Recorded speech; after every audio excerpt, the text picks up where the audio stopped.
France Inter. Le bruit du monde, la suite, c'est l'actualité internationale passée sous les radars et c'est Sébastien Logénie.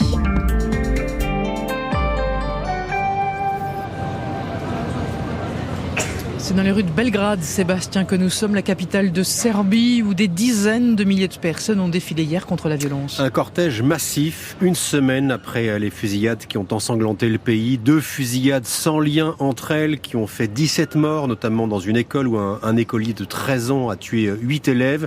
La Serbie qui se débat depuis des décennies avec la question des armes, 2e pays le plus armé au monde après les États-Unis. Eh bien, hier soir, plusieurs dizaines de milliers de Serbes ont donc défilé en silence à Belgrade derrière une banderole, la Serbie contre la violence, pour réclamer les démissions de dirigeants politiques et contre la promotion de la violence dans les médias. Le tout à l'appel de plusieurs partis d'opposition de gauche et de droite. Cette manifestante, par exemple, demande à reconstruire le système à partir de zéro, y compris le système éducatif. Je suis mère de 2 élèves, dit-elle, je veux qu'ils vivent à une meilleure époque que la mienne. La vie telle qu'elle est ne peut pas continuer, ajoute une autre, parce qu'elle conduira à nouveau à ces drames. On ne peut pas continuer comme ça. L'opposition demande la démission du ministre de l'Intérieur et du chef des renseignements, des services de renseignement, accusés d'inaction. Le ministre de l'Éducation a démissionné dimanche en présentant ses condoléances aux familles des victimes. Le président serbe lui a promis de lancer un plan de désarmement à grande échelle.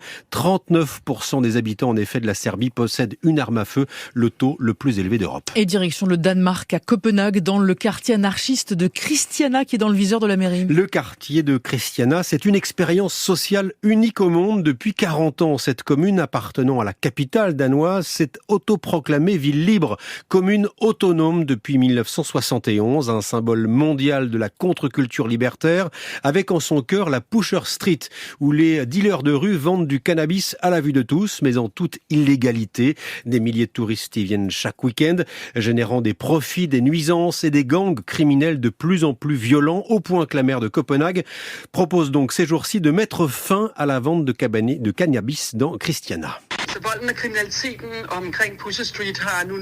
On entend là Sophie Estrup Andersen interviewée au téléphone, la maire de Copenhague, qui propose de fermer la Pusher Street si les 1000 personnes qu'on appelle les Christians, les habitants de Christiania, sont d'accord. Les Christians qui se définissent comme des anarchistes, mais avec des règles, et qui s'interrogent de plus en plus sur ce trafic à ciel ouvert, immaîtrisable. La porte-parole de la commune elle-même a reçu des menaces de mort après avoir tenté d'intervenir dans des affrontements entre gangs. Le cannabis, c'est mal, mais le cabanis, ça va, Sébastien. En Colombie, les vols en hélicoptère de la vice-présidente parodiés dans une chanson. Alors que le président colombien peine à mettre en œuvre ses réformes pour combattre les inégalités, la vice-présidente est au cœur d'une polémique. Francia Marquez, première femme noire à occuper cette fonction dans le pays, a utilisé un hélicoptère de l'armée à plusieurs reprises pour se rendre dans son village de Cauca. La vice-présidente se justifie, elle a été la cible d'un attentat en janvier dernier alors qu'elle se déplaçait dans un département du pays où prolifèrent les groupes armés. Elle avance donc des raisons de sécurité pour expliquer ses vols en hélicoptère, mais ce sont ses réponses aux journalistes et aux critiques qui ont provoqué la gêne générale. Lors d'une interview qu'on entend ici, elle a répondu à ses contempteurs: ils peuvent pleurer, ils peuvent crier, ils peuvent faire ce qu'ils veulent, mais laissez un juge décider si je fais quelque chose d'illégal. Une réplique qui a fait mouche et qui a nourri rapidement le buzz chez les humoristes et les musiciens locaux.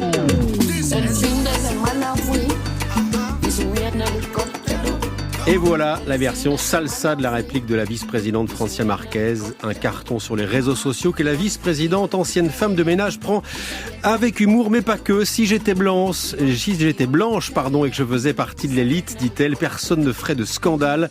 Les anciens présidents, les anciens vice-présidents ont toujours pris l'hélicoptère pour se déplacer. Et là, bizarrement, ça ne posait pas de problème. Voilà, merci beaucoup Sébastien Logénie, sous les radars.